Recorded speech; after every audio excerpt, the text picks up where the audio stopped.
अस्सलाम वालेकुम और welcome back to Orange Shorts. हमारे पास इस वक्त पूरा का पूरा ट्रांसक्रिप्ट मौजूद है उन तमाम बातों का जो कि टाइटन और उसकी मदर वेसल पोलर प्रिंस के दरमियान में हुई। ये पूरा ट्रांसक्रिप्ट मैं ना सिर्फ आपको दिखाना चाहता हूँ बल्कि समझाना भी चाहता हूँ ताकि आपको ये पता चल सके कि टाइटन ने जब डाइव करना शुरू किया उस वक्त से लेकर जब तक एक्सपेक्टेड इम्प्लोजन की हम बात कर रहे हैं उस वक्त तक हकीकत में हुआ क्या था। लेकिन इससे पहले मैं एक दो बातें करना चाहूंगा। आप में से अक्सर लोग इस बात पे एतराज़ कर रहे हैं कि मैंने टाइटन के इंसिडेंट पे वीडियो बनाई, लेकिन ग्रीस के पास जो इंसिडेंट हुआ एक फिशिंग बोट का जिसके ऊपर बहुत सारे इलीगल इमिग्रेंट सवार थे, उसमें काफ़ी सारी डेथ्स भी हुई, उसके ऊपर मैंने वीडियो नहीं बनाई। उस वीडियो के ऊपर काम ऑलरेडी चल रहा है। उस वीडियो के लिए रिसर्च ज़्यादा चाहिए, मटेरियल ज़्यादा चाहिए, क्योंकि मैं हाफ बेक्ड फैक्ट्स आपके सामने नहीं लेके जाना चाहता। वरना मुझ में हकीकत टीवी में और बाकी तमाम चैनल्स में क्या फ़र्क रह जाएगा अगर मैं आपको एग्जैक्टली वही बातें बताऊंगा जो कि उन्होंने बता दी। कॉपी पेस्ट तो मैं भी कर सकता हूँ, एग्जैक्टली वही खबरें उठा के मैं भी आपको सुना सकता हूँ, लेकिन मैं आपको खबरें सुनाना ही चाहता। इंशाल्लाह जब आपके पास वो वीडियो आएगी और आप इस वीडियो को देखेंगे तो आपको यकीन माने मजा आ जाएगा। दूसरी बात, आप में से अक्सर लोगों ने ये कहा कि इम्प्लोजन के बाद एक्सप्लोजन कैसे हुआ होगा और हाइड्रोकार्बन्स टाइटन के अंदर कहाँ से आए। तो पहली बात मैं आपको ये बता दूं कि जहां पर भी इंसान मौजूद होते हैं वहां पर हाइड्रोकार्बन्स लाजमी मौजूद होते हैं। ये हो ही नहीं सकता कि वहां पे हाइड्रोकार्बन्स मौजूद ना हो, चाहे वो स्मॉलेस्ट क्वांटिटी में ही क्यों ना हो। और जब ये इम्प्लोजन हुआ तो मैंने आपको बताया कि चंद मिली सेकेंड की बात थी। इतनी फास्ट स्पीड पे जब इम्प्लोजन होता है तो उसके बाद आपको हाइड्रोकार्बन्स की एक बड़ी तादाद नहीं चाहिए। आपको उतना पेट्रोल नहीं चाहिए जितना आपकी गाड़ी में मौजूद है, या उतना फ्यूल ऑयल नहीं चाहिए जितना जहाज के इंजन में मौजूद होता है। Even the smallest of hydrocarbons will ignite. And why they will ignite? क्योंकि अंदर मौजूद होती है एयर, एयर के अंदर मौजूद होती है ऑक्सीजन। लोग बैठे हुए थे, जारी बात है, सांस ले रहे थे। जब इम्प्लोजन होता है और इस किस्म का सुपर इम्प्लोजन होता है तो अंदर हवा सुपर हीट होती है। हाइड्रोकार्बन एक छोटी सी चीज है, हवा इट सेल्फ सुपर हीट होकर और एक्सप्लोड कर देगी उस चीज को। So that is how implosion and explosion happens. बहरहाल ये दोनों की दोनों बातें क्लियर करने के बाद अब हम चलते हैं उस ट्रांसक्रिप्ट की तरफ जो कि हमारे पास मौजूद है। मैंने आपको बताया था तकरीबन दोपहर के 1 बजे के आसपास टाइटन ने डाइव करना शुरू किया था। ये वक्त है जीएमटी का, ये अपने जहन में रखिएगा। आपको जो मैसेजेस नजर आएंगे वो कैनेडियन टाइम के मुताबिक हैं और जाहिर बात है उसमें तकरीबन कुछ 4 घंटे का फर्क मौजूद है। So here is the complete transcript of the Titan जब उसने डाइव करना शुरू किया। इन मैसेजेस में जहां जहां पे टॉप लिखा हुआ है इसका मतलब है ये मैसेज पोलर प्रिंस की तरफ से भेजा गया, और जहां पे सब लिखा हुआ है इसका मतलब है कि ये मैसेज सबमरीन या सबमर्सिबल की तरफ से आया।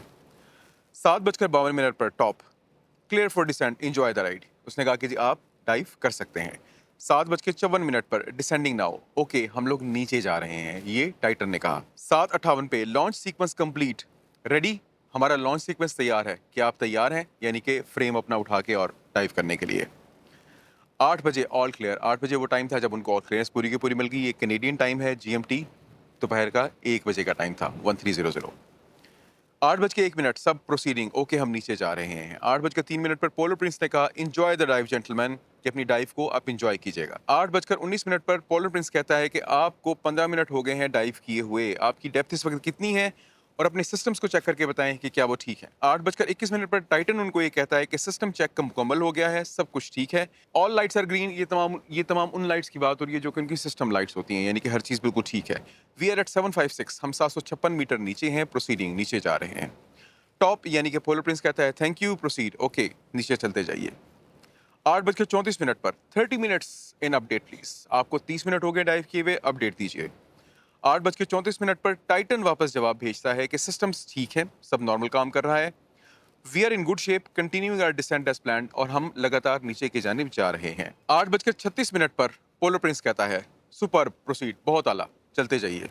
8:49 पर 45 मिनट हो गए हैं, आपकी गहराई कितनी है, अपना स्टेटस कंफर्म कीजिए, यानी कि सब लाइटें ग्रीन हैं या नहीं है। 8:51 पर टाइटन उनको जवाब देता है कि डेप्थ इस वक्त 1934 है, यानी कि 1934 मीटर, सब सिस्टम स्टेबल हैं, डिसेंट हमारा चल रहा है और सबके सब खुश हैं। 8:52 पर पोलर प्रिंस उसको कहता है एक्सेलेंट, जबरदस्त।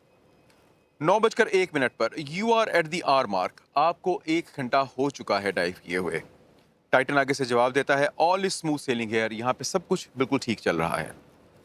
9:15 पर you are at 75 minute, step status do you need to adjust velocity, आपको 75 मिनट हो चुके हैं डाइव किए हुए, आपका स्टेटस क्या है, इस वक्त गहराई कितनी है, और क्या आपको अपना वेलोसिटी यानी कि वो स्पीड जिससे वो डिसेंड कर रहे थे, क्या आपको एडजस्ट करने की ज़रूरत है।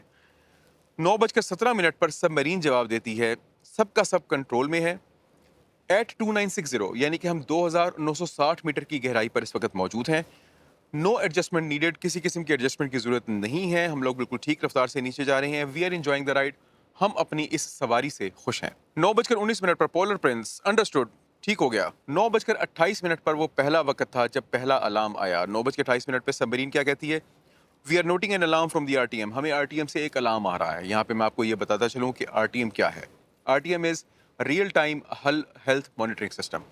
हमारे जहाज़ों पे भी ये चीज़ लगी होती है और ये होती क्या चीज़ है कि आपका पूरा का पूरा जहाज़ का हल आगे से लेके पीछे तक जो है लंबाई की शक्ल में होता है।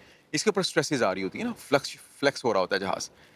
तो रियल टाइम हल हेल्थ मॉनिटरिंग सिस्टम ये मेजर कर रहा होता है कि कहीं पे किसी भी वक्त इतनी स्ट्रेस तो नहीं आ रही कि जहाज़ का स्ट्रक्चर टूट जाए, ये जहाज़ को खुदा ना खास्ता कोई नुकसान हो जाए।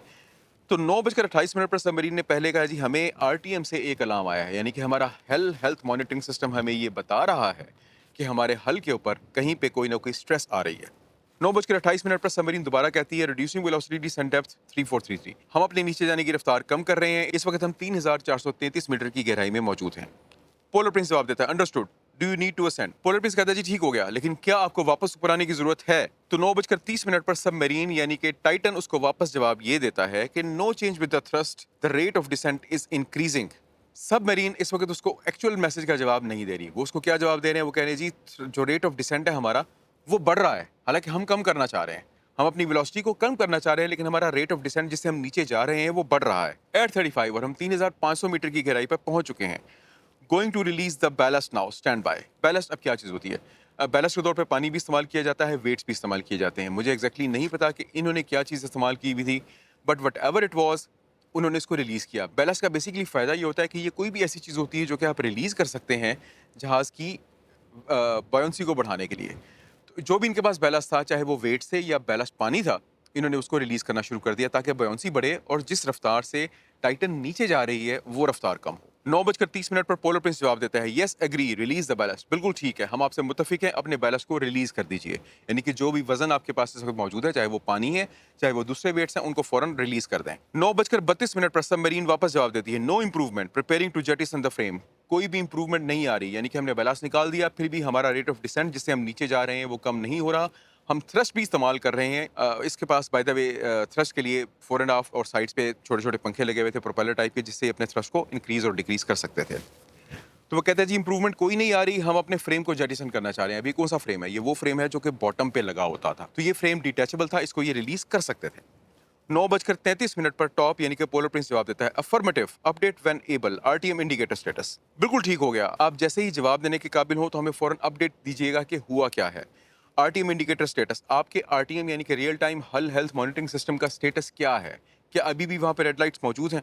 क्या अभी भी आपको फील हो रहा है कि आपके हल के ऊपर आपकी आपकी सबमरीन के इर्द गिर्द जो है वो स्ट्रेसेस आ रही हैं आपके स्ट्रक्चर के ऊपर? 9:35 पर सबमरीन जवाब देती है frame jettison, multiple attempts needed but starting the ascent now. 9:35 पर सबमरीन क्या कहती है? हमने फ्रेम को जेटिसन कर दिया। फ्रेम को जेटिसन करने का मतलब हमने फ्रेम निकाल के फेंक दिया, हमने उसको रिलीज कर दिया। मल्टीपल अटेम्प्ट्स नीडेड, हमें कई बार ये कोशिश करनी पड़ी कि हम फ्रेम को डिटैच करें, बहरहाल वो डिटैच हो गया है, but starting the ascent now, और हम फाइनली इस काबिल हो चुके हैं कि हम अपनी सबमरीन को वापस समंदर की सरफेस के करीब लेकर आए।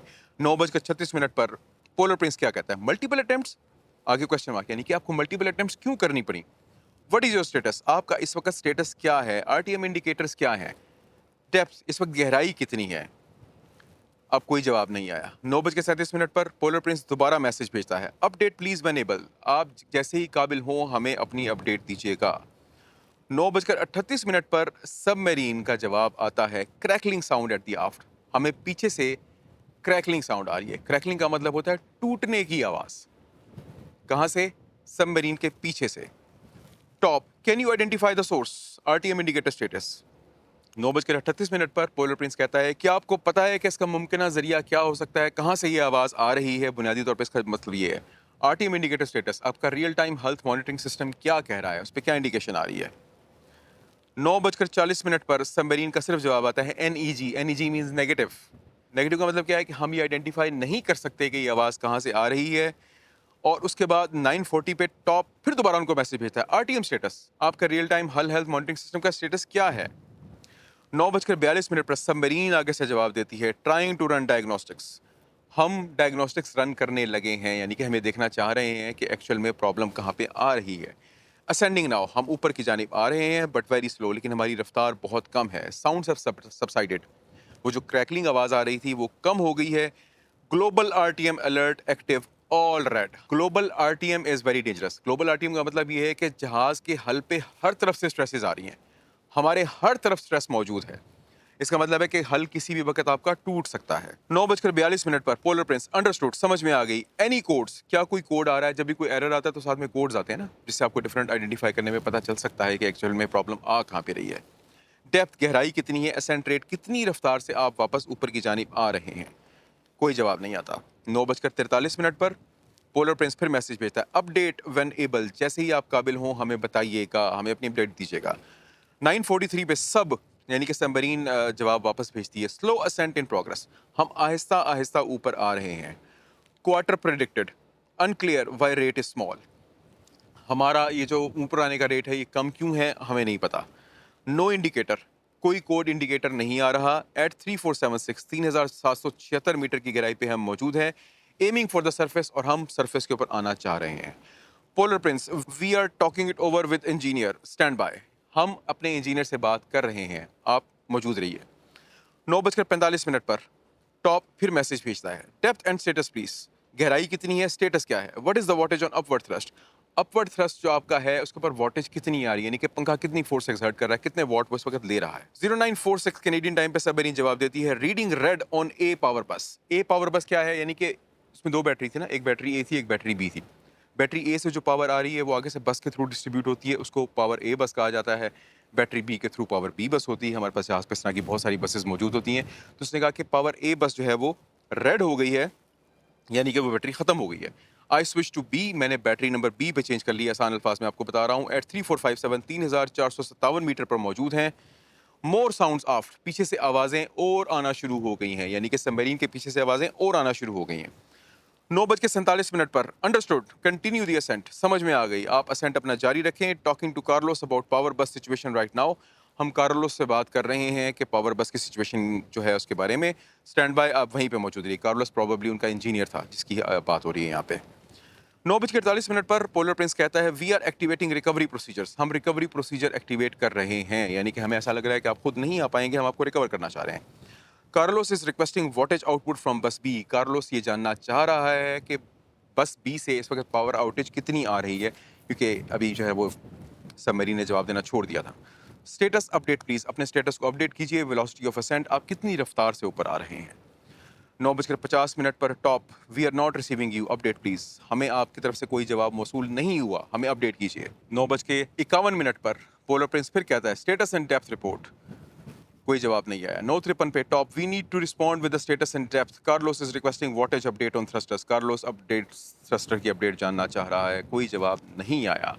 9:55 पर top, we are unable to read you, हमारे पास आपका कोई भी मैसेज नहीं आ रहा। We are moving to recovery coordinates, हम रिकवरी कोऑर्डिनेट्स पर जा रहे हैं। रिपोर्ट इफ़ यू रीड, अगर आपको ये मैसेज मिल जाए तो उसका जवाब दीजिए। कोई जवाब नहीं आया। 9:57 पर पोलर प्रिंस एक बार फिर, please respond if you are able, हमें जवाब दीजिए अगर आप इस काबिल हैं तो। 9:46 कैनेडियन टाइम पे आखिरी मैसेज रिसीव हुआ। इस तरह से हमारे तमाम शुक्कों को शुबहात की ना सिर्फ कंफर्मेशन हो जाती है, बल्कि हमें एग्जैक्टली एक इनसाइट पता चलती है कि उस वक़्त टाइटन और पोलर प्रिंस के दरमियान में क्या क्या बातें हुई। मज़ीद इसका मलबा भी कुछ रिकवर किया गया है, जिसके बारे में of course I am doing my work my self, लेकिन पहले अब जो है वो ग्रीस वाली बोट की वीडियो बनाऊंगा, उसके बाद इसके मलबे की बात होगी इंशाल्लाह। अगर आप पूरी की पूरी डिटेल्स इस बारे में जानना चाह रहे हो और मेरी वो वीडियो देखना चाह रहे हो जिसमें मैंने पूरी की पूरी डिटेल्स आपको बताई, तो वो वीडियो लिंक होगी यहाँ पे। और अगर आप टाइटैनिक के बारे में जानना चाह रहे हो जिसके बारे में एक तफसीली वीडियो मौजूद है, तो वो वीडियो मैं लिंक कर दूंगा यहाँ पे। अगली वीडियो तक अपना ढेर सारा ख्याल रखिएगा, दुआओं में याद रखिएगा। With tons of love to my Orange Shorts family and with lots of prayers for all the people जो कि ग्रीस की बोर्ड की नज़र हुए और टाइटन की नज़र हुए। अपना बहुत सारा ख्याल रखिएगा, दुआओं में याद रखिएगा। I am Zahid Nisar, this is orange shorts, और अगली वीडियो तक अल्लाह हाफ़िज़।